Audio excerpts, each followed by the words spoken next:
ফাইনালে ওঠার লক্ষ্যে আইপিএল এর প্রথম কোয়ালিফাই ম্যাচে মাঠে নামতে যাচ্ছে রয়্যাল চ্যালেঞ্জার্স বেঙ্গালুরু এবং পাঞ্জাব কিংস। আইপিএল এর গত 17 আসরে অবশ্য চ্যাম্পিয়ন হতে পারেনি পাঞ্জাব কিংস এবং রয়্যাল চ্যালেঞ্জার্স বেঙ্গালুরু। দুইটি দলের সামনে অবশ্য বিশাল সমীকরণ এখন রয়্যাল চ্যালেঞ্জার্স বেঙ্গালুরু এবং পাঞ্জাব কিংসের সামনে, কেননা দুইটা দল যে জিতবে সেই যাবে সরাসরি ফাইনালে। তাই তো বিশাল হাড্ডাহাড্ডি এই ম্যাচ রয়্যাল চ্যালেঞ্জার্স বেঙ্গালুরু এবং পাঞ্জাব কিংসের জন্য।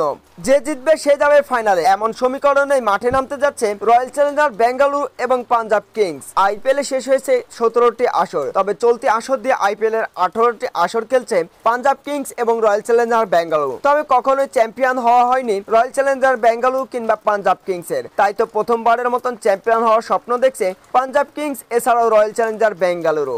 আইপিএল এর 18তম আসরে রয়্যাল চ্যালেঞ্জার্স বেঙ্গালুরু তারা কি পারবে চ্যাম্পিয়ন হতে, নাকি পাঞ্জাব কিংস তারাই হবে চ্যাম্পিয়ন? এছাড়াও আজকের ম্যাচে কে জিতবে, পাঞ্জাব কিংস নাকি রয়্যাল চ্যালেঞ্জার্স বেঙ্গালুরু? কে যাবে ফাইনালে অবশ্যই কমেন্ট বক্সে জানাবেন।